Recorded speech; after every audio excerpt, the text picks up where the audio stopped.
Ladies and gentlemen, welcome to Bills and Bagels.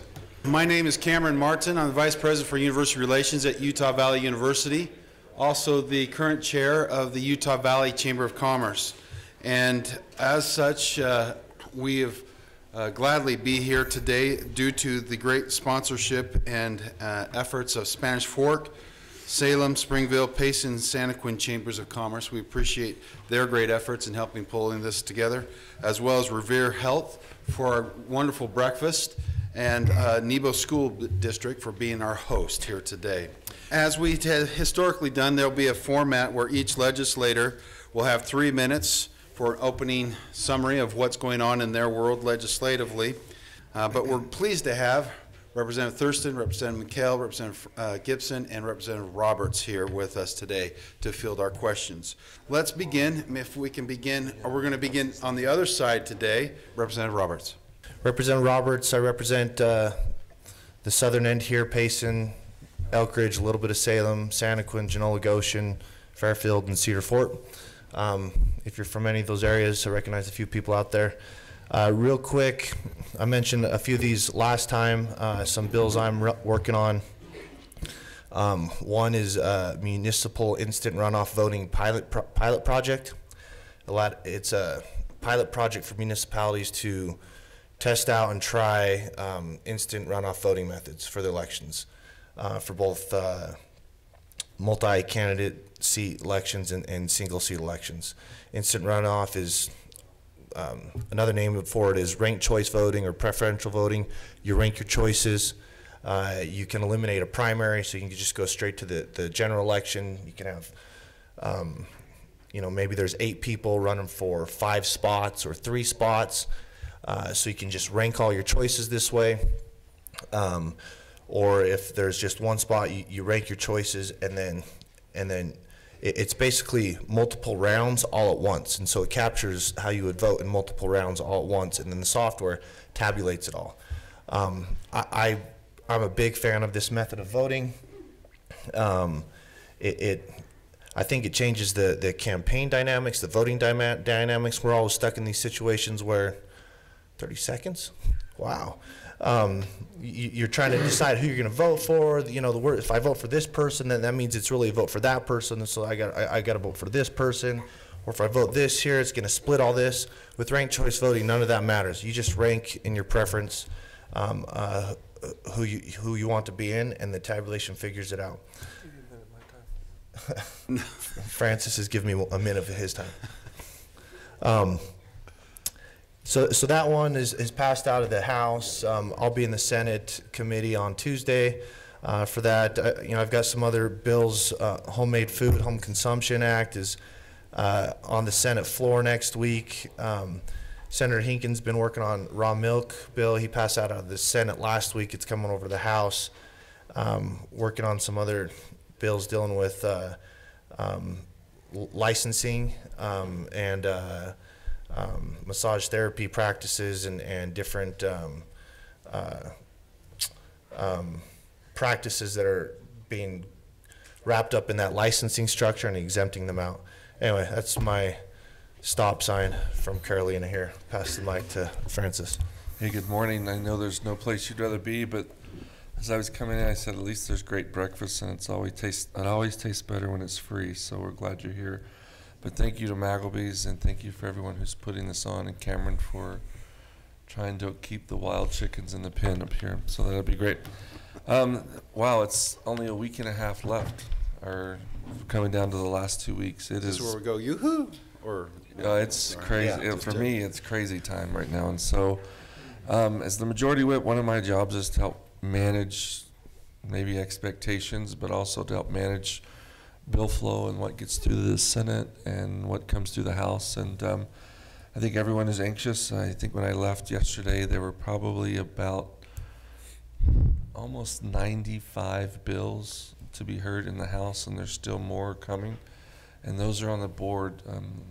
Just to kind of explain how it looks, there's a board with every bill listed, just a number, and all of those bill numbers are attached to a certain representative. And once those bills pass the House, then there's a process they have to go through in the Senate. And so getting late in the session, some of those bills are, well, let's just say every one of those bills, it's the most important piece of legislation. 30 seconds already? Oh, I gave him a minute, didn't I? Oh, that's good. Suffice it to say, I'm very busy. It's my job to manage expectations. Lots of things going on. On Tuesday, we will actually be wiping that board clear and taking everything off and then reprioritizing. And so there are lots of legislators who hope they're in that priority list to have theirs heard. Biggest thing for me is the budget, and I think all of us have a piece of that. But as that comes together, I'm sure there'll be some questions about that. So, Thank you. Representative McHale, please. Thank you, Cameron. Thank you for getting up. And Scott Barlow, I saw you come in. Thank you. Scott, through Revere Health, has provided breakfast for years and years, so thank you. Thank him. You get a chance. So I want to start by thanking our local elected officials. This week has been good. It's been good for House District 66. I had Mayor Leifson was at Capitol Hill. Mayor Prey from Woodland Hills was on Capitol Hill. Mayor Christensen from Salem was on Capitol Hill. And yesterday, Rick is back in the corner for Nebo School District, but he was also on Capitol Hill. We had a meeting with Francis and myself. Your local elected officials are involved. They follow us. They're concerned with what we do, and I think they do tremendous work for us. Some bills that I'm working on. I looked at a quick list. I've got a resolution calling on our Attorney General to sue opioid manufacturers. Utah County's already let out on that. There's 5 counties that are already pushing forward. I think an RFP is going to come down next week. 41 states are already doing that. A company, Purdue, there's already been criminal charges brought against some of their employees for deceptive marketing. That's moving forward. I'm happy to talk about that further. You probably saw in the media the Utah Lake resolution that came out of committee this week. That's going to the House floor. I've narrowed that legislation a little bit, involved the state even more. That's going to be a multi-year project as we look at how do we preserve the lake. There is an exchange element where developers would be able to build islands. It's exciting. It's thinking outside the box. It's a big project. It's something that we're going to slow down and make sure we look at it at length. I've got a bill that's made it over the Senate dealing with assisted suicide that has direct impact on the attorney prosecuting that case for the county is in the room. I know he's running for the county attorney. If there's questions about that, I can talk about that as well. That's moving forward. I think another important piece of legislation, I'm on stop already, but I'm going to talk about it anyways. Change of government. There is a proposal to change, to make our process easier. We've got some county commission candidates. I see Billings, Karen's here, and I saw Tanner Ainge. There's a proposal to expand our Utah County Commission, and that's moving forward to find a way to take our commission and go from 3 to 5 or from 3 to 7. We're in a fast-growing county, and I think we have big needs, so that's still moving forward with that. We'll go to Norm. He always has important things to say. Representative Thurston, please. So this has been a very interesting year. So I have 2 of my most important bills have already passed in Senate for enrolling, waiting for the governor's signature. So those would be the bill protecting your rights to engage in free speech on public property, and the other one associated with that is your right to shop for lower cost health care and benefit from that. I think Revere Health would appreciate that bill being fully implemented. So because we all know that if there's not that much competition in healthcare, and part of the reason why is because the health plans don't encourage competition, and that's what that bill will do. It'll encourage health plans to let health plans encourage you to compete. So another important bill is number 7 on Francis's big board. I'm really hoping that we can get to that on Monday when we get back. We're waiting for an amendment to be drafted and get legal clearance on that one. But this one deals with small businesses, well, actually all businesses, but it's typically small businesses who are the victims of abusive lawsuits under the Americans with Disabilities Act. There's a right way and wrong way. If a business doesn't comply with the ADA, there's a right way of dealing with that, and there's a wrong way. The vast majority of people deal with it the right way. They talk to the owner, they notify them, they say, this is what needs to be fixed. And if the owner doesn't fix it, then they take him to federal court. The wrong way is you go to federal court first. The first time the owner hears about it is you get a lawsuit. And then what's happening is they're asking for a $4,000 settlement to drop the case, in addition to all the other costs. Well, if you're a small business owner, what does a $4,000 settlement do to your business? That's far too punitive. So what this bill does is it just identifies the right way and the wrong way and calls out people. Some people say, I don't think this is a real problem. Well, Utah is number 4 in the country in ADA lawsuits filed in federal court. The only states that have more lawsuits than us are New York, California, and Florida. We're number 4. So think of all the other states out there. Why should we be number 4? And it's because there's a very small number of bad actors. There's one attorney up in Salt Lake that has filed 300 federal lawsuits in 2017. And you'd think 300, he must have like this huge book of clients. 3 plaintiffs. So he's got 3 people that are going around hitting small businesses, reporting to him that there's a violation, and then they're asking those people for a $4,000 settlement. And so we're just basically saying, hey, we don't mind people doing it the right way. In fact, we encourage people to do it the right way. But if you're just doing this to make money and pay yourself as an attorney, we don't want you doing it anymore. So that's hopefully up on Monday we'll get that done. Thanks. Thank you for your opening statements. Representative Roberts, do you have a question there that you can tackle? Yes. Please. Do you support the caucus system? Yes. So this one is a question about HB 181. It's my food bill. It says, will there be limits to how much can be produced? There's no limits on the bill on how much can be produced, other than you have to produce it in your home kitchen. So, I mean, there's some limits there. I mean, you can only do so much, I think, in your home kitchen. Will they still need to have business license? Yes, business licenses. I actually worked with the League of Cities and Towns. There's a little statement here. Producers shall comply with business license requirements. Will there be any monitoring of any kind for these foods, or is it truly at your own risk? This whole bill actually is consumer driven. There's a lot of people they're wanting more access and to locally produced foods, nutrient dense foods. And so yes, to a certain extent it is at your own risk. There's all kinds of disclosures in place and labeling requirements, but you don't have to buy the food from these producers if you don't want to. I mean, if the tamale person comes to your house, and I assume we've all experienced the tamale person at Costco or Walmart, wherever, you don't have to buy it. But if you wanted to, if your neighbor had a certain product, or at especially farmer's market, it's labeled and disclosed in the proper way, you can buy it, and yeah, it's at your own risk. Thank you. Representative Gibson, do you have a couple questions? Oh, more than a couple. Let me just do one, and then we'll rotate it back around. Okay, that'll be great. So I received one that says, can you speak about House Bill 423, Transit Road Funding Amendments? Explain the options and uses for the taxes created, and will the public weigh in? So a couple years ago, there was an option for Utah County residents to vote for a 0.25% increase in their sales tax to be able to increase public transit funding. That was voted down by our county. And so what this particular bill would do would give counties that did not approve that. Salt Lake County and Utah County did not approve. Weber and Davis did approve it. Listen, folks, it's getting busier. Traffic's getting worse. We're getting more and more people moving. You can only build roads so far without buying people's public land to make roads even wider and more. There are going to have to be other options for transit. Now, riding a train, riding a bus, riding the front runner is good for everybody but me, right? And however, as we start to move people up and down the Wasatch Front, there are going to have to be options that are there. And so what this particular bill would do would go back to the counties and give them the ability to do 2 things. One, revote on this option again, and if you wanted to vote on another transit authority other than UTA, Spanish Fork Transit. Mayor, if you want to get into your own busing system, or Utah County Transit, there seems to be a disdain for UTA. I live in Mapleton, and honestly, I don't know if I've ever seen a UTA bus roll through Mapleton.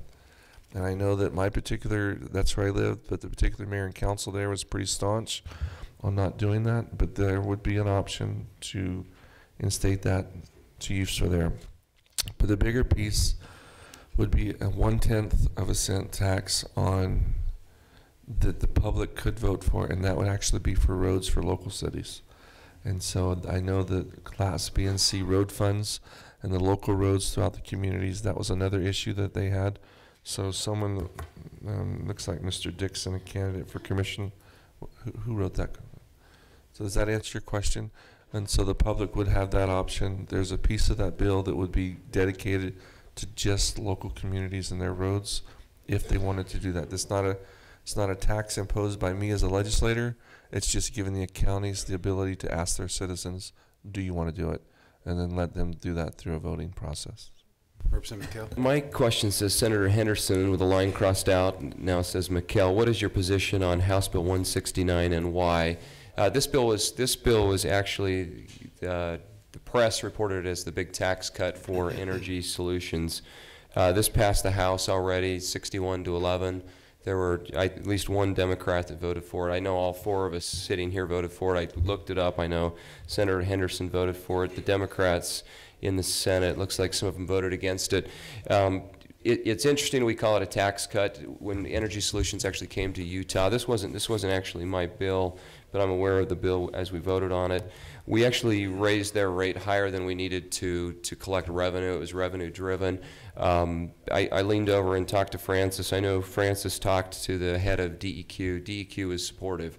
I chaired natural resources for years and years. I too have talked to DEQ. They were supportive. There was no concern in reducing that rate. Energy Solutions now is a company that has to compete with competitors across the nation.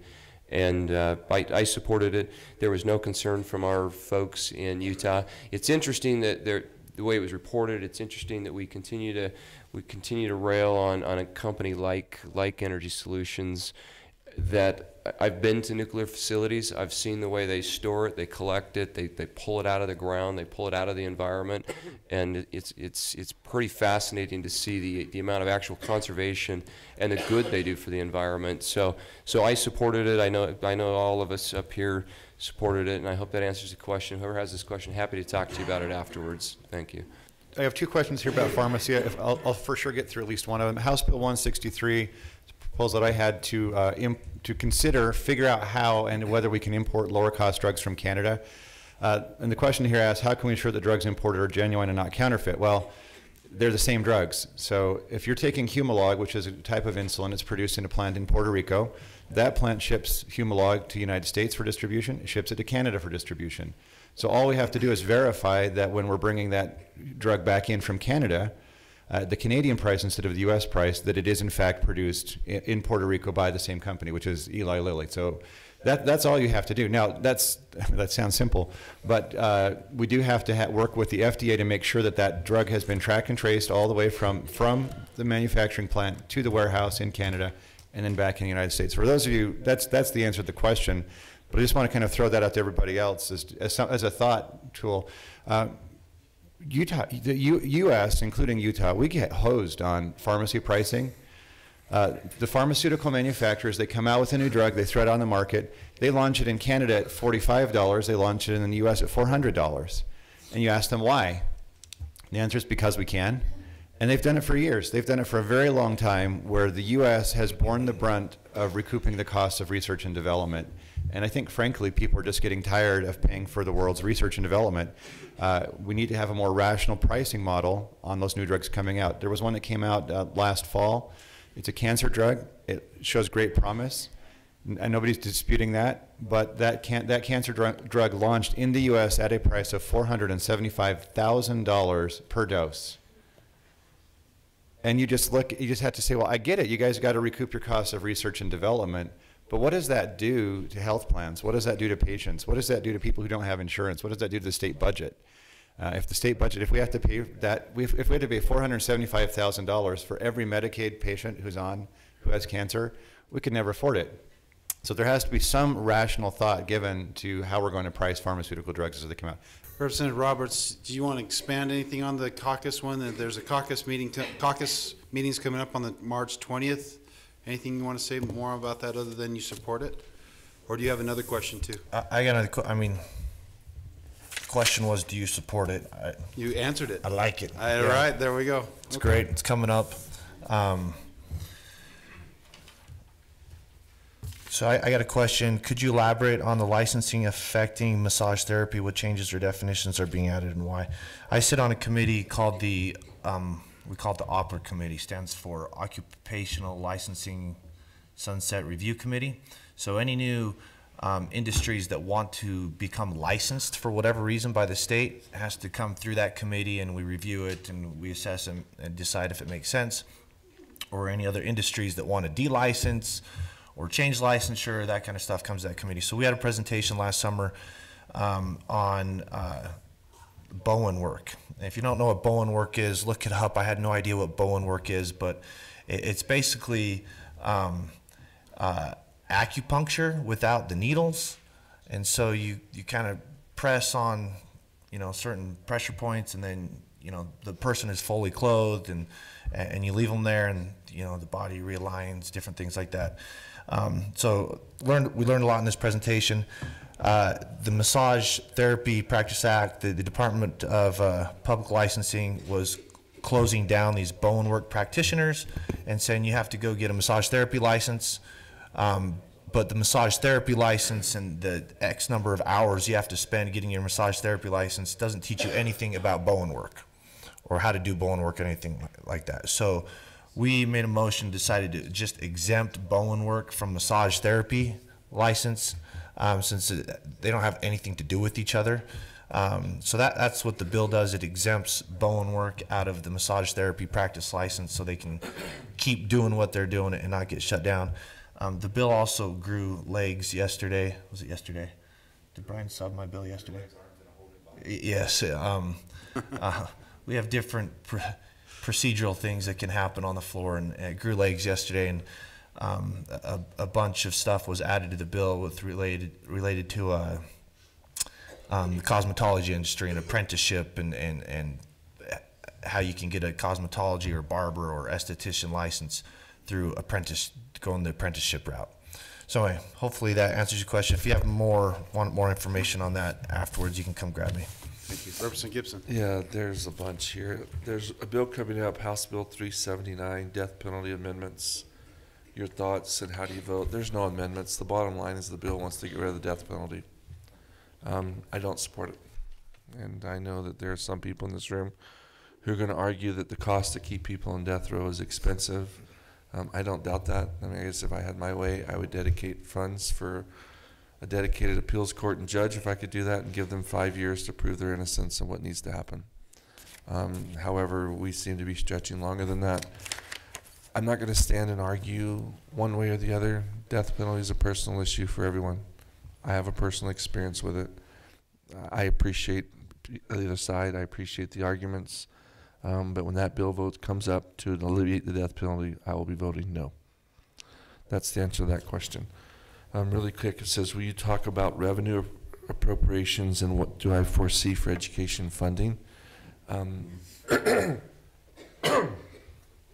a lot of talk about how do we educate or provide more funding for education. You're going to give me the 1 minute, but this is like a number one on everyone's issue, maybe a minute and 10.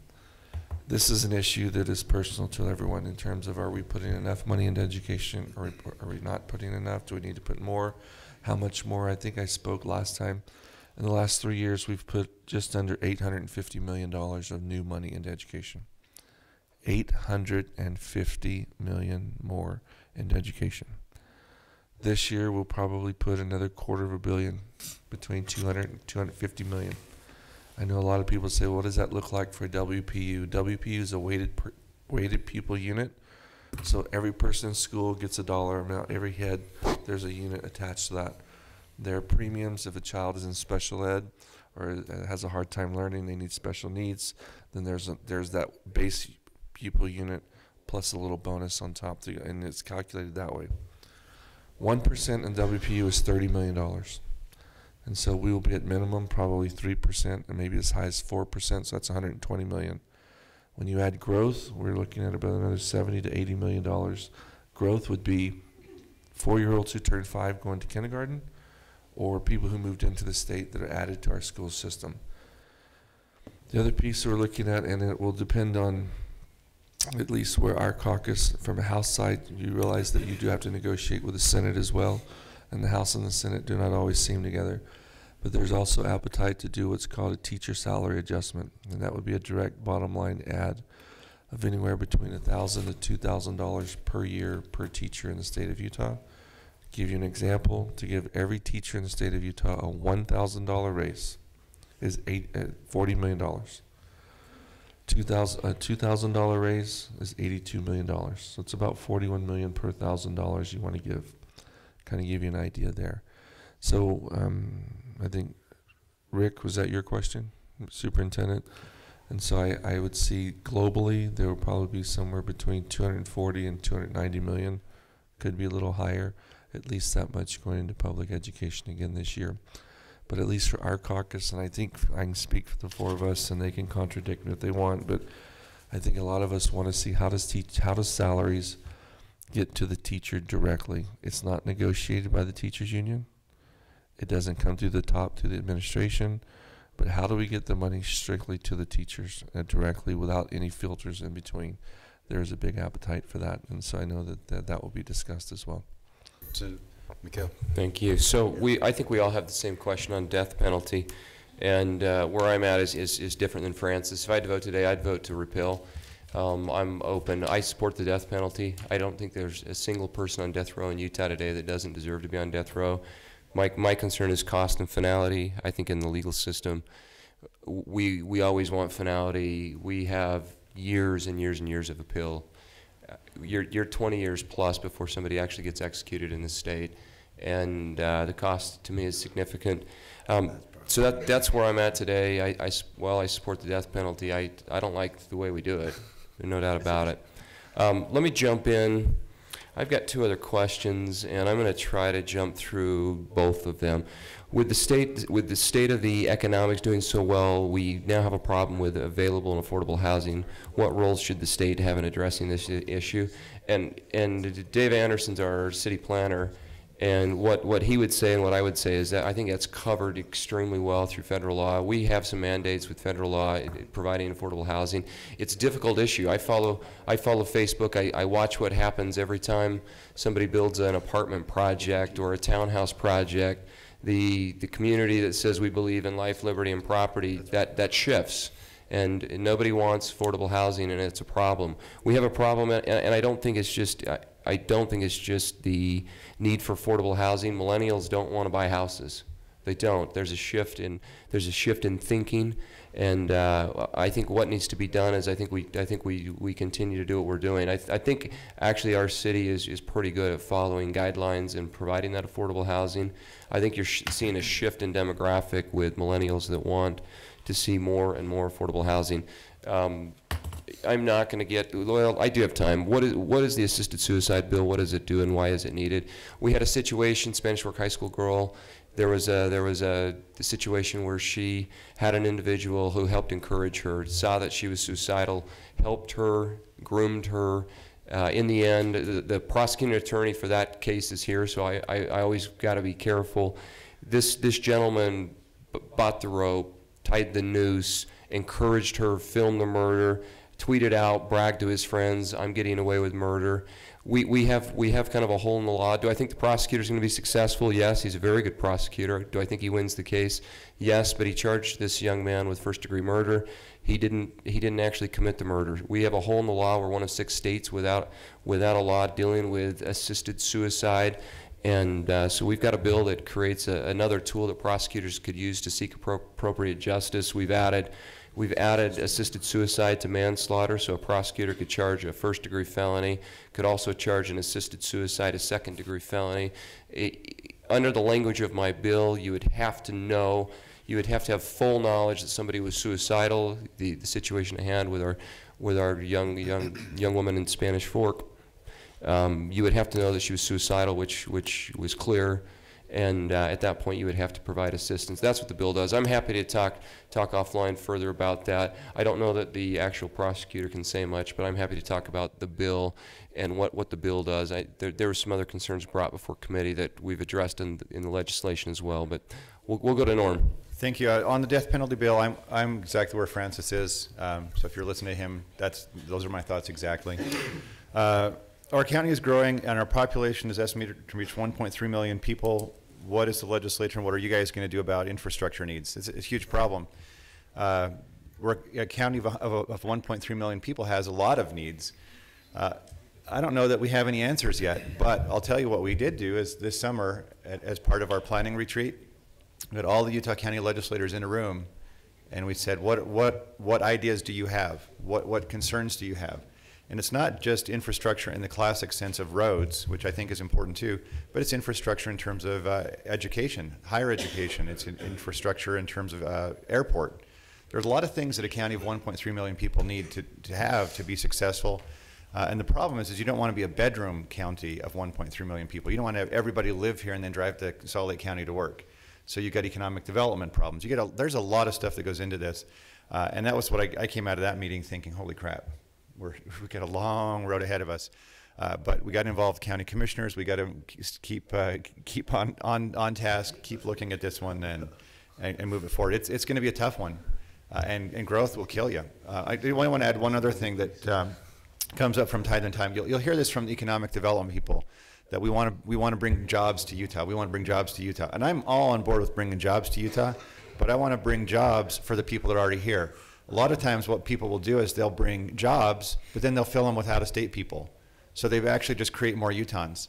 So if you're talking about a company saying, hey, we want to get you to our state, and they say, great, we're going to bring 200 jobs to your state, and we're going to fill those with people who currently live in California, that doesn't help, folks. It doesn't help to bring 200 Utahns here and to take up all of the jobs. That's not part of the solution. So as we do economic development, we have to keep in mind that our goal is to create an educated workforce that's prepared and ready to go to do those high-tech and those high-paid jobs, and then get companies that will come here and employ those people with a minimum amount of added exterior growth. So, I mean, there's just no real reason why we would say, well, let's just bring another 10,000 people from out of state and move them here if that doesn't create economic benefit for the people who already live here. I'm not a believer that we need more Utahns.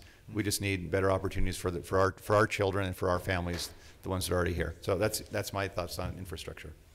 I want to expound just a little bit about that. I see a time coming really quickly where, what do we go to Salt Lake for? We have fine arts that are growing here. We have an art museum in Springville. We have different artistic things that we could do.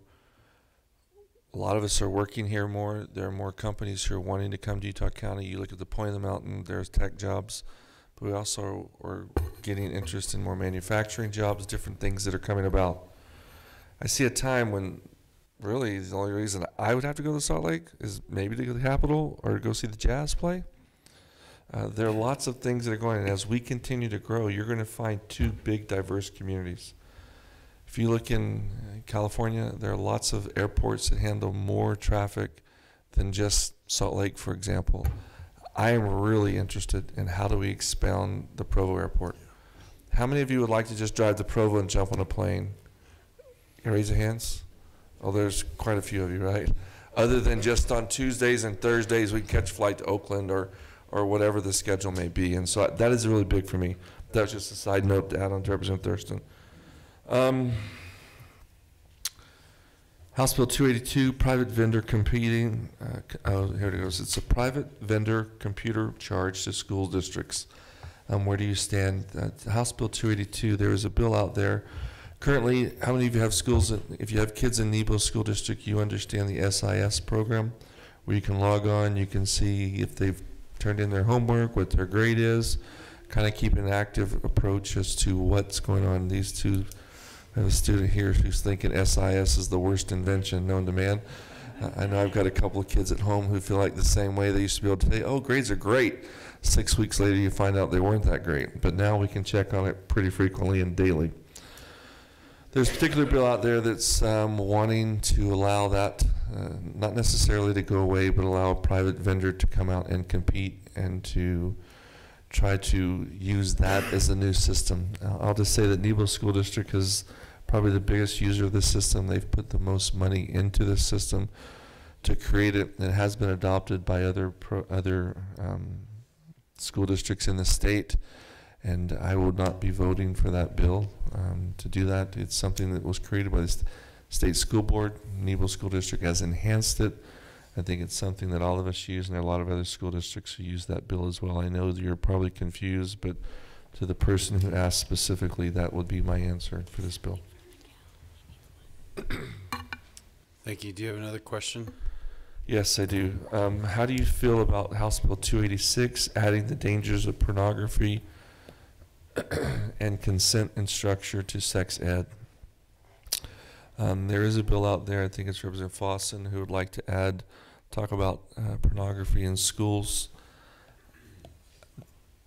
For me personally, I did not grow up in Utah, and so I think giving kids information is, in today's world, we can give them education, or they can information, or they are going to go get it from elsewhere. Hopefully, as parents, we're doing this in our home and what's going on. But I mean, I have a 10-year-old, and my wife just recently showed me something, and it wasn't pornography related, it was totally different, but I was like, wow, I got to talk to him about this as a pop-up on something that he was watching a YouTube video on these kids who do tricks and throw basketballs, shoot baskets from the top of a four-story building, and they make it. It's called Dude Perfect, and this pop-up comes up. And so pornography, to answer your question, how do I feel about it? I think if it's a consent and parents want to opt in to let their children talk about it, understand the curriculum, what it means, I don't know that I'm opposed to it. So pornography is prevailing throughout our society. We need to do more at home to teach them. Unfortunately, we live in a world where it's a problem with our own home, and this is an issue it's personal to lots of different people. I don't even know how I can get into it in a public forum, but I'd be willing to visit with anybody offline if they want to talk about that as well. I will say, Shauna, I know you asked the question about that House bill. I've already voted against that in committee. I know when I met with Rick, and that's why it's so important to have our elected officials and our local folks up there. I know that bill would cost the Nebo School District more than $200,000, and there's no need to force that unfunded mandate down to Nebo. Your other question about Senate Bill 122, I'm going to give that to Francis. That was the point of our meeting. There's a bond election bill. It's really technical. That's above my pay grade, so that's for Francis. So my question is, what is the update on Utah Lake? What's its future? And I would say the future's bright but unknown. So the legislation in the end that I've put forward that'll come to the House right now envisions a very lengthy and detailed process. So when I first served, so Deidre and I both serve on the Utah Lake Commission. I was appointed to the Utah Lake Commission 6 years ago by Speaker Lockhart, and Deidre was appointed by President Niederhauser. We've served there for 6 years. We've seen a lot of different proposals over the years. There was a lingering proposal when I first served on the Utah Lake Commission with a proposal to build a bridge that was out there and didn't really go anywhere. So as we looked at you've got an island proposal, and I will say that the folks behind that proposal, I know they've met with the Utah Lake Commission at length. They've met with cities up and down Utah County. Spanish Fork City sits on the Utah Lake Commission. Woodland Hills sits on the Utah Lake Commission. Most cities and counties, Utah County sits on the Utah Lake Commission, and all of our state agencies sit on that commission. Right now, outside of this legislation, there's not a good mechanism to review proposals on Utah Lake. So if you look at the bill that I've substituted, what it does is it allows our Department of Natural Resources and our DEQ to actually step in and look at proposals. So whether it's a proposal to build islands, or whether it's a proposal to build a bridge, whether it's a proposal to improve the shoreline, what this legislation would do is provide a long, lengthy process in which our technical experts on the ground can review those proposals. So as far as answering the question directly, what is the update on Utah Lake? I mean, it's an ongoing project. So we're building a structure in which we can review proposals. So there's going to be a proposal to build islands on the lake. I think it's exciting. Can we do it? I don't know. But I know that we have the technical expertise to look at it. I know the engineering team that's proposing this is the same engineering team that's built islands. They built the Globe in Dubai, and it's a very serious proposal. So I think the future's bright if we can find a private partnership. To clean the lake today, it would cost the state $6 to $7 billion. Our state budget's $16 to $17 billion. We don't have the money to clean the lake without thinking big and thinking outside the box. So that's what we're going to do. We're going to take a long, careful approach, and in the end, I'm optimistic, but I'm very cautiously optimistic. We're going to let our experts see. We're going to see what we can do. Thank you. Representative Thurston. Okay, I'm going to try to get two quick ones in here. So one, how can we crack down on prescribing doctors who are prescribing opioids? The opioid epidemic, as and any of these guys will tell you, it's complicated. It got started a while ago, and it's a big problem right now, and there's no one person to blame or one entity to blame. Doctors are part of the problem. Pharma is part of the problem. There are other people out there to blame as well. But I think we have now put a big enough light on this that the medical community is aware that you can't just give everybody 21 pills. If you're a dentist, somebody comes in for root canal, here's 21 pills. Here you go. We can't do that anymore. In fact, was it Speaker? I think it was the Speaker had an operation, some sort of a procedure done. And he was so freaked out about this. They said, well, we're going to give you some medication for pain. He said, I don't want opioids. Don't give me opioids. Send me home with 800 milligrams of ibuprofen or Advil. I'll take that. And you know what? He made it work. He said the first day was not fun at all. It was actually pretty bad, but he made it work. And I think that we need to not be afraid of having that conversation. The medical community is coming around to the fact that not everybody needs an opioid. Even after a surgery, you don't necessarily need that one. Okay, so the other question has to do with House Bill 328, weapons restrictions amendments. Representative McKell and I have had some conversations about this. Here's the core of the issue. When we lowered the BAC level from .08 to .05 for driving a car, we also lowered it from .08 to .05 for possessing a dangerous weapon. And I don't have a problem with that. I think that was a great idea. It wasn't what we intended to do. In fact, I wasn't really highly aware that was happening, but it was a good idea. But it put a spotlight on this particular part of the code, which is the fact that an intoxicated person is not supposed to have a dangerous weapon. One of the things we found out was that law enforcement officers get a free pass. If you're a law enforcement officer, you can carry a weapon while you're drunk. And nobody that I know in law enforcement thinks that's a good idea. So House Bill 328 right off the bat takes that out and says law enforcement officers are on the same playing field as everybody else. The next thing we found out is that there's a question about what does carry mean. Carrying a dangerous weapon. The courts, in the meantime, since we passed this law, the courts have adjusted and modified the definition. There is a U.S. Supreme Court language that carry means that you are in any way, shape, or form, it's in your possession and somehow you're moving it somewhere. So that means it could be in a locked case in the trunk of your car, and you shouldn't be driving, but you're in the passenger seat of the car, and someone says, hey, do you have a gun? Yeah, there's a shotgun in the trunk of the car, it's locked up. We needed to address that. We need to figure out what does carry mean. That's the second part. And then the third part is there's this constitutional question, which I'm sure we're going to have a discussion over the summer. I think that's the question about when you're intoxicated, which of your constitutional rights do you give up? How much of your right to defend yourself do you give up? And this touches on domestic violence. It touches on a lot of things. If you're a domestic violence victim and the bad guy's at the door banging on the door, do you say, I'm not going to grab the baseball bat or the gun because I've had a couple of glasses of wine? Is that what's going through your mind?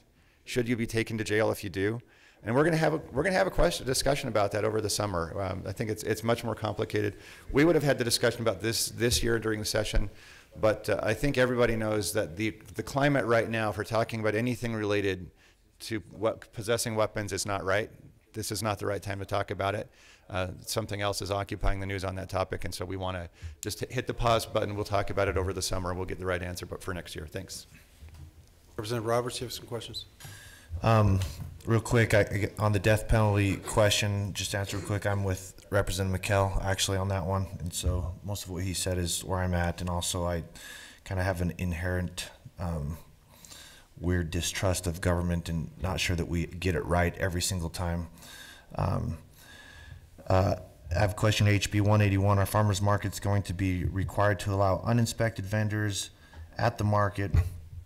At the farmers market? If so, they'd be allowed to take SNAP benefits. No, existing farmers markets are not going to be required to allow them. In fact, you can't even go into the existing farmers markets. If you want to have a market, it's actually a completely different type of market, it's a specialty market. The Department of Agriculture and Food, they're going to come up with signage on how to designate what these look like, so it's completely separate and different from the existing markets. I got a couple. Shauna Warnick, your bond question. This is going to eat up a lot of time. I don't support the bill, but I'm working with the sponsor. If you want to hear that discussion, everyone, we can talk about it. But it's complicated, and it's not to say that anybody here can't understand it. It just takes me time. What's the topic again, sir? It's bond election amendments, and Bond basically election. it's Okay. the way the school board offers bonds and how the private market buys those bonds. And Okay. many times the private market will say, here's $1 million bond. I'm willing to pay you $1.1 million for that bond, but you only have to pay back $1 million. But because the private market is frothing to invest in a bond from a municipality or a school district, they'll say, I'll pay you a little bit extra. So the premium would be $100,000 on $1 million bond. Well, there's some saying that this bill would say that we have to book $1.1 million as debt. But in reality, the bond is only written for $1 million. And so they say that it's deceptive and the public should know that we have to pay back $1.1 million. But in reality, we've only issued $1 million in bond debt. There's a lot more to it, but that's sort of simple bond premium language 101, maybe micro 101. But we can talk offline if you want to about that, Shauna. House Bill 361 is a billboard amendment bill that I have. Simply the bill saying if a billboard company currently wants to move their billboard, they're allowed to do so. If the city says no, then there has to go through a condemnation process. And so all this bill says is if I go to condemn a house, there's a process that I go through. We can't have a different process for condemning a billboard. And all my bill says is you have 90 days to condemn the billboard in the same mechanism that you would condemn any other property. There's some talk that the bill is they think that there's some wiggle room to allow electronic signs to be able to be inserted there. I'm working with the League of Cities and some other people to make sure that that's not the intent. The real intent of the bill, whoever asked the question, is to make sure that we're following the same process. But on electronic billboards, me personally, I don't have a problem with it. If an electronic billboard can advertise 20 businesses as opposed to having 20 signs, I'm fine with that. We do have some cities who want to put up their own electronic billboards and compete, but yet they're the same ones who argue that you can't have them on private property along the freeways or other places. And so this bill does not address electronic billboards, but in general, I don't know that I have a problem with them. Someone asked about House Bill 256. Currently, we have Special Service Electric District, and we have municipal power companies that are Payson, Salem, Spanish Fork. The Municipal Special Electric Service District serves Woodland Hills, Elk Ridge, and then the other outlying areas in the county that have not been incorporated yet. This bill looks to address and to draw boundaries. What is the area for a special service district to plan and grow for? What is the city's responsibility? And where do they look to annex 5, 10, 15, 20 years from now? And who provides the power there? It is a very contentious bill. We've had lots of people there. I think we'll continue to find some, well, if not some agreement, at least some place where we can land on. That being said, who asked that question? Okay, and so if you want to know more about that, we can talk more about that. So negotiations are going to Representative McHale's comments. We have all the mayors from the different cities involved, or at least a council member from those cities. And we had a 2.5-hour discussion on Thursday, I think. And so there's progress being made there. It's still 9 days away. It could be an issue where the bill may pass with a year or 15-month implementation to give continued time to negotiate. So I think that's there. Yeah, so this is from Shauna again.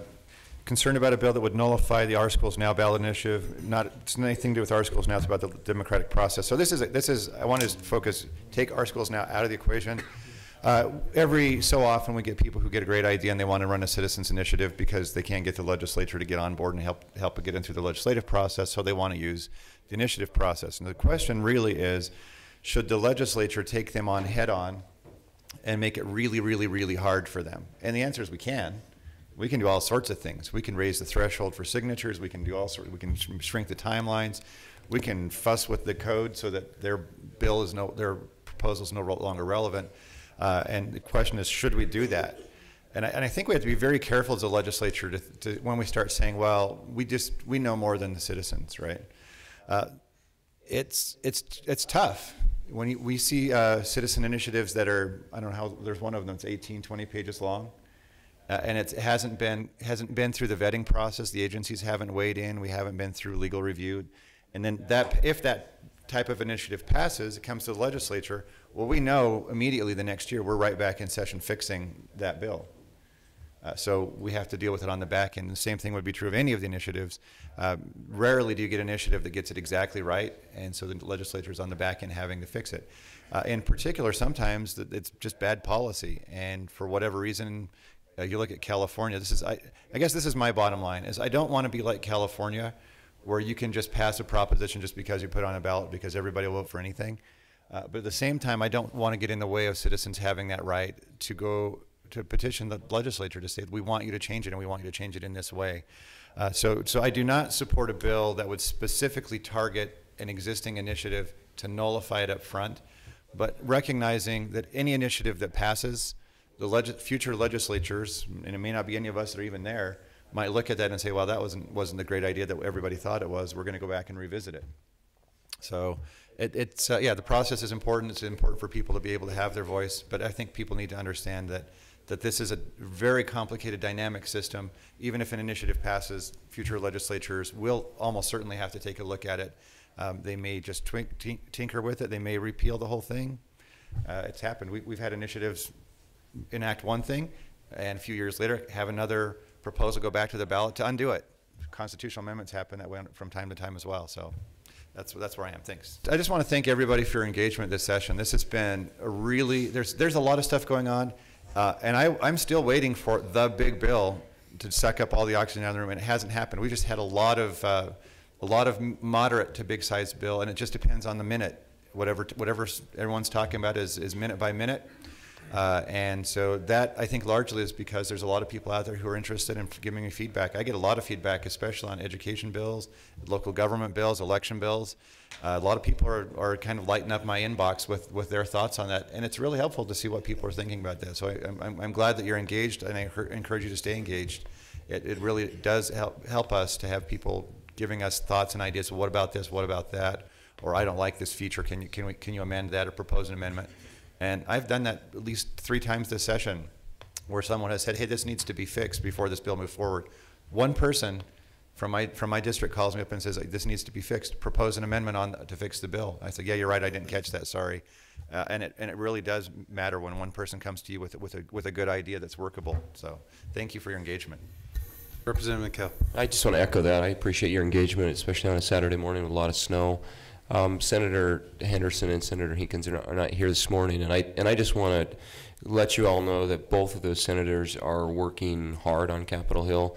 I mean, it's amazing to me how hard Senator Henderson works on Capitol Hill as the Rules Chair. Sometimes we get it wrong. Sometimes the Senate gets it wrong, and it's the role of the other body to fix problems that one body creates. And I know she's worn out. I know she wanted to be here, and a tremendous amount of work that's happening. I know that Thursday morning with the mayors, she was in that meeting engaged, and I think that's helpful. Thank you for your involvement. I know I've spammed you with lots of emails, lots of surveys. I've gotten back over 1,100 surveys between the paper surveys and the online survey, and I appreciate that.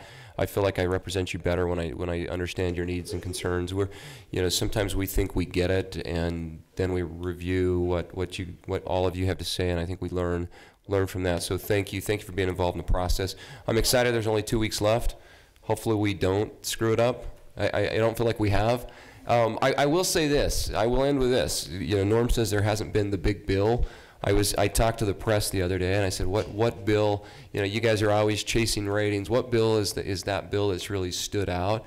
And as funny as it is, it's a bill without any real substance. Was the statue, Martha Hughes Cannon, and that got more attention, more comments, more public involvement, I think, than any other bill this session, and that's a good thing. It's good that it wasn't something that had major sweeping impact on the state, and if that's what we're debating, I chalk that up for a good year. So thank you, and thank you for being here. Thank you. Representative Gibson, please. Hey, thank you, everyone. Like I think everyone said that we appreciate being here. We appreciate the opportunity to be here. For me personally, the last 2 weeks are the busiest for me. I always tell my kids the hardest part of flying is the takeoff and the landing. And I think we took off and we're flying well, and now we're coming to a landing, and that's where the wheels hit the ground, and we'll see what happens there. But it's a busy time, lots of things, lots of moving parts. I think the one thing that I'm still working on that honestly I have to drive to Salt Lake now to have another town hall meeting about a bill dealing with the inland port. And I think I talked about that briefly last time. It was in the Desert News. I'll be leaving here to go to that meeting in Salt Lake. I have to be there at 10. But the inland port is not just a Salt Lake issue. It's not just a state of Utah issue. It is a Western United States economic issue, and how we bring and move transport items in and out of the Western United States, and Salt Lake being in a prime position to be that spot. Our number one export in the state of Utah to China is hay. Not like, hey, how's it going, but H-A-Y, animals eat hay. Number one export. How do we get things out in and out of Utah? We have so much talent. We can be exporting lots of other items here. I wanted to touch a little bit about education in terms of technical education. There's a conception that the only way to be successful in life is if you have a college degree. I'm here to say that there are lots of options and there are lots of ways out there where people raise their families and are very productive in the communities in which we live in. I want to be able to see more manufacturing jobs. I want to see more jobs that people are interested in that they can do and provide for their families. Northwest Quadrant provides a piece of that, but looking at Utah County, as mentioned, we will be as big as Salt Lake County by 2050. Now 2050 sounds like a long time ago. Does everyone remember the whole Y2K and the world was going to end? My gosh, that wasn't that long ago. How about 9/11?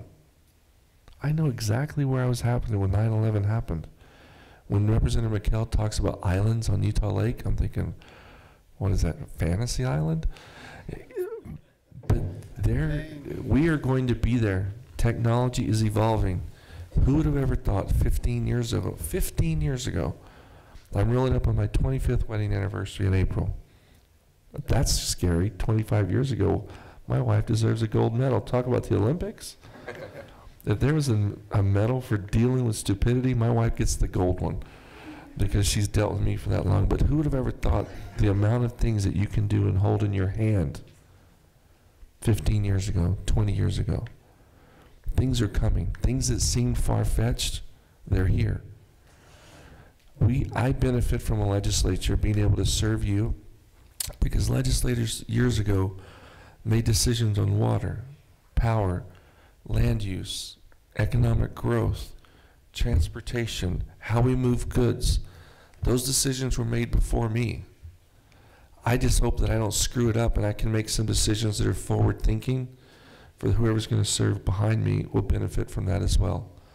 And a big piece of that is putting money back into a rainy day fund and savings, talking about the budget.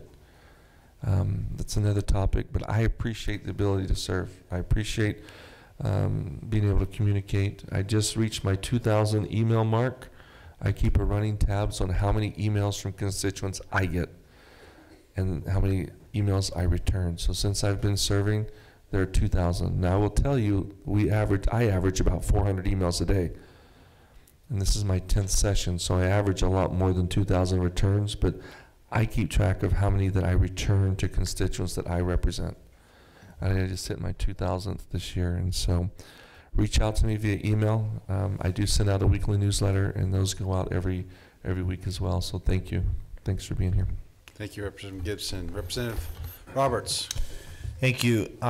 Just to go off a little bit what Representative Gibson was talking about in technology, I was watching and this is going to affect us all, a presentation at the Oslo Energy Conference, and this guy had the first slide, he had this picture of downtown New York City in this street, and it was like 1908 or something, and it was all carriages, horse and buggy carriages, and there was one car in this picture. And then the next slide was a picture of the same angle, same street, same location, 10 years later, all cars and one horse and buggy carriage. and he was trying to make a point. He says, this is where we're at right now with technology and how fast things are changing. He said, if you were in 1908, you would never thought that this street would be all cars in just 10 years. And so he's trying to make the argument that, especially with related to cars and transportation, something we've been talking about, we could see fully autonomous driving vehicles, electric vehicles running up and down the road, special lanes for these types of vehicles. There's fantasy land on Utah Lake, like Representative Gibson was talking about, but as much as technology has changed in the last 10, 15 years, I think it's going to change even more in the next 10, 15 years. And so we have to figure out how we're going to handle this. If people aren't buying gas anymore, well, that's what pays for our roads right now. And so these are some questions we got to figure out and answer. How are we going to do that with vehicles that don't buy gas anymore? Or people aren't buying vehicles, they're car sharing. There's actually a bill coming up that we'll be seeing next week in one of my committees dealing with car sharing. So it's not Uber, but it's Airbnb for cars. So you can have a little app, you can share your car with your neighbors, all kinds of different people. You just go on the app, just like Airbnb, schedule the car for the day. I'm not sure how it gets to you or how that works, but I can't remember the name of the company, but it's out there to exist, and they're already doing this type of stuff. I had a question real quick on animal control amendments bill I had. Some city councilmen were trying to figure out dealing with ordinances, animals, and proper, how many animals you can have on your property. Some people are good animal caretakers, others aren't quite as well, and Farmington had a great template on how this works, and so the idea was just kind of take this template and make it a baseline and give some flexibility on both ways across the states. Whoever had that question, I can talk to you more about that later. But again, appreciate everybody being here. Representative McKell and I, we won the annual basketball tournament this week, Tuesday night. We have a tournament every week at the Huntsman Center between the media, the press, the lobbyists, the press, and the governor's office. We played the media first and won. Governor's office lost to the lobbyists, and then we played the lobbyists and took the lobbyists down. And that's a Mike's great lost reason. about 80 pounds this year, and so he can almost touch the rim now and make layups. So he's contributing to the team. It's been great. And that's why we've got to keep sending Representative Roberts back. We've got to have his points in that game. So re-elect Representative Roberts. Will you please thank our representatives for their time?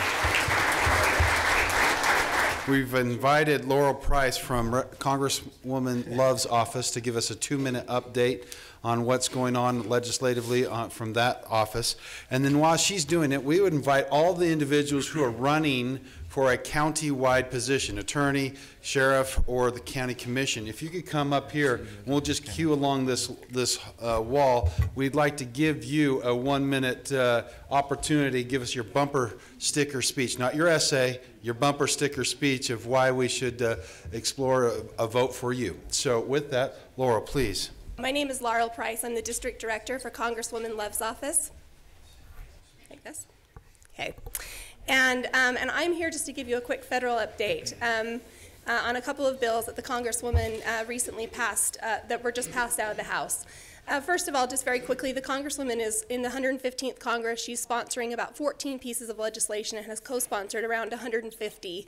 2 of those bills passed the House a few weeks ago, and I wanted to just quickly update you on those. The first one is called the Small Bank Holding Company Relief Act. The Congresswoman serves on the Financial Services Committee and on 3 subcommittees, and this bill came from that. And this bill basically eases overregulation on small banks and community banks. And what we've seen happen on the federal level is a lot of overregulation that was really designed for large institutions is really disproportionately hurting our community banks and small banks. So this bill helps them raise more capital so that they can make loans easier in their community. As we know, small banks are the lifeblood of communities, often rural communities. They loan to small business, to homeowners, for cars and such. And so this was a bill that would help ease some of the regulatory burdens that they've been dealing with. The second bill was called the STOP Act. Back in December of this last year, we heard some really disturbing information about members of Congress that were settling harassment suits using taxpayer dollars.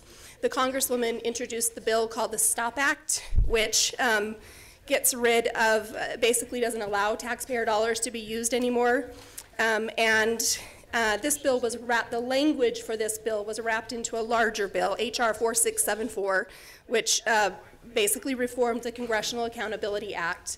And so we were very excited to hear that. This is obviously something the Congresswoman was not okay with. So those are the couple things I wanted you to know about. I think my time is up. Thank you so much for allowing me to come and give you an update. Thank you. We now have our candidates for countywide positions. They'll state their name, the seat that they're seeking, and give us their bumper sticker stump speech. I appreciate this quick minute. My name is Chad Grunander. I'm running for the Utah County Attorney's seat. The incumbent is retiring after 3 terms. This is nice to come back here. I'm actually from Spanish Fork. I moved here when I was 4 years old, graduated as a proud Don, so it's good to be here. I want to touch on 4 quick points, first of all. I've been at the county attorney's office, have the privilege of prosecuting cases there for the last 14 years.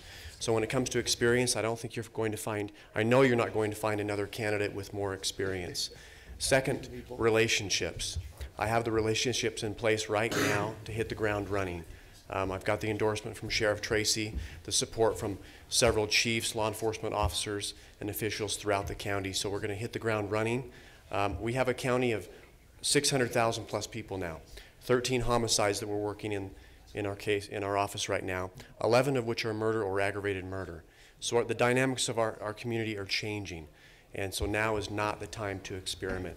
Third, one area our office can do a much better job is actually establishing a relationship with the legislators from here so that they really know what's going on, what's affecting our community, trends and so forth. Lastly, community outreach is going to be a big part of what I would like to do. Reach out to the schools. I met with Superintendent Nielsen this week and others to talk about getting into the schools, talking to kids about cyber safety, drug abuse, healthy relationships, and so forth. I would appreciate your vote. Visit my website. Thank you. This is a pleasant surprise to have the opportunity to introduce myself. My name is Tanner Ainge. I'm running for County Commissioner here in Utah County. My wife Heidi and I and our 5 kids live on the north end of the county in Alpine.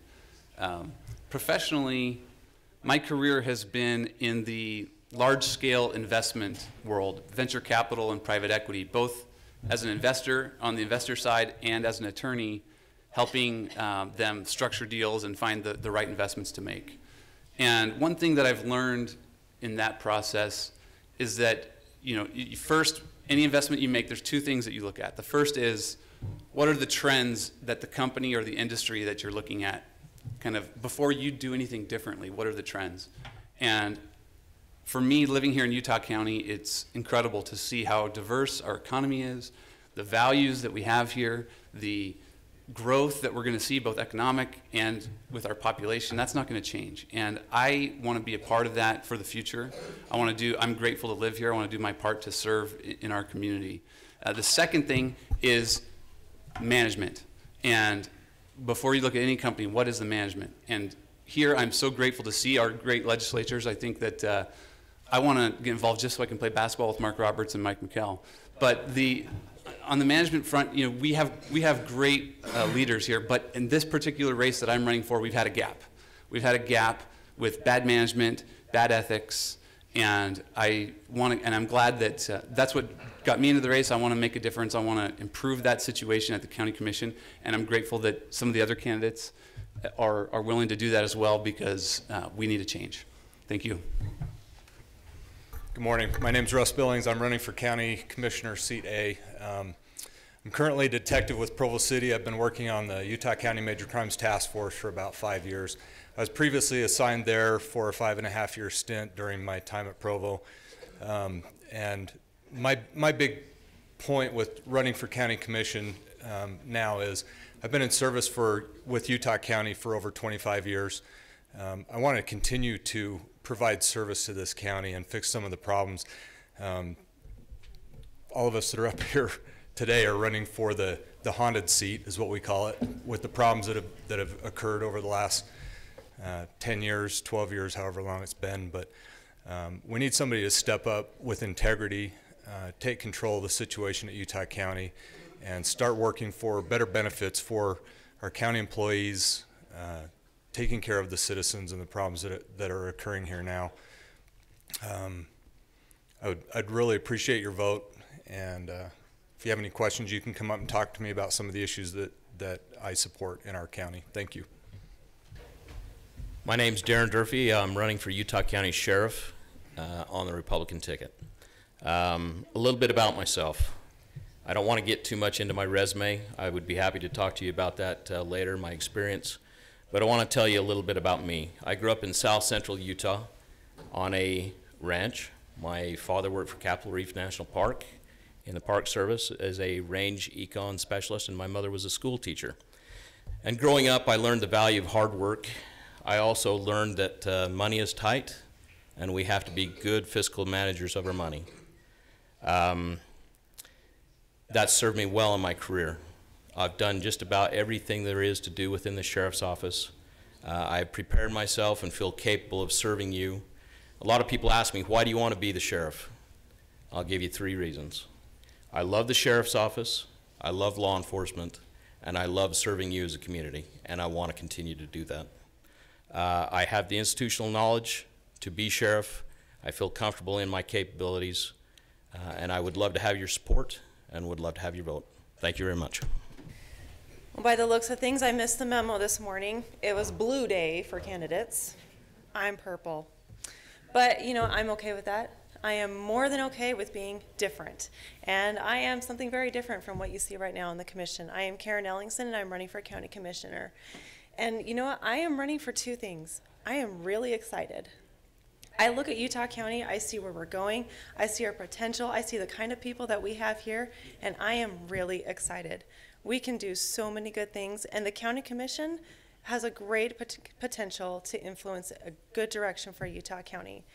And so for that reason, I want to be there, and I want to carry that forward and make sure that we are planning and we are ready and we can tackle like we never have before.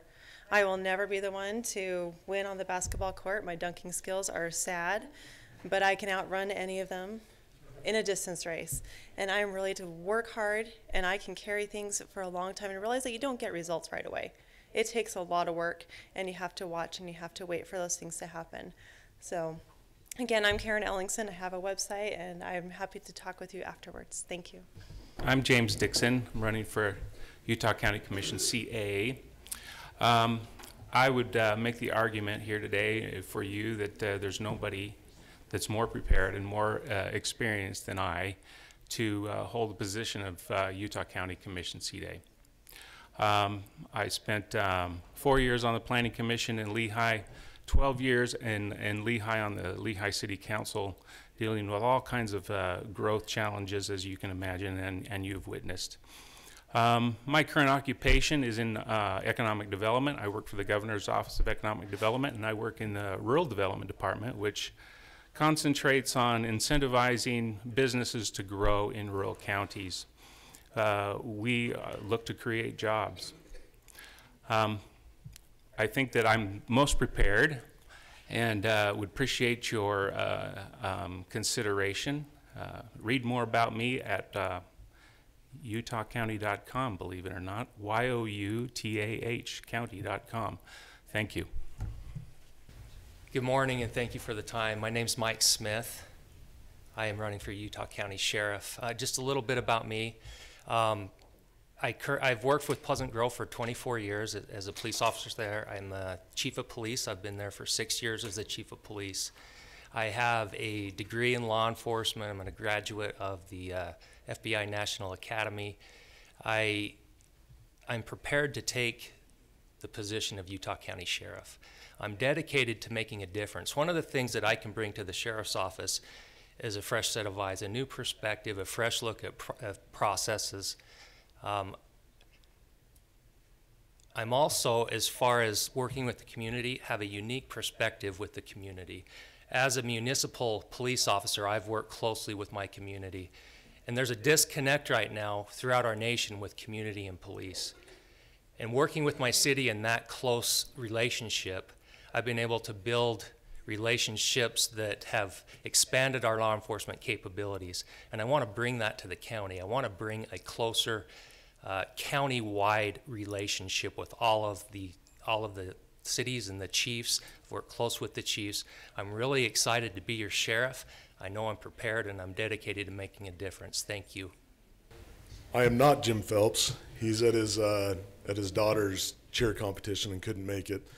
My name is Brent Jex. I've worked for Jim for better part of 15 years. He is running for sheriff of Utah County. Two quick things. She's not even going to get to hold up the 30-second sign. Jim's website, jimphelps2018.com. Jim is passionate about victims' rights, domestic violence victims' rights, and empowering the community, empowering the citizens.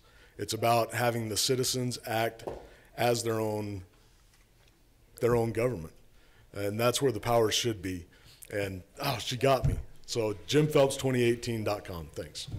Ladies and gentlemen, we thank you for your time, for your engagement. It is important that we engage in the matters of state and our community. So we appreciate your time and effort in being here. We again thank our sponsors, Spanish Fork, Salem, Springville, Payson, Santaquin Chambers of Commerce, Revere Health. Scott, thank you. Very great breakfast as always. And Superintendent Nielsen, Nebo School District, wonderful host. Please give a round of applause to our hosts, to our participants, and to yourselves. We'll see you next year.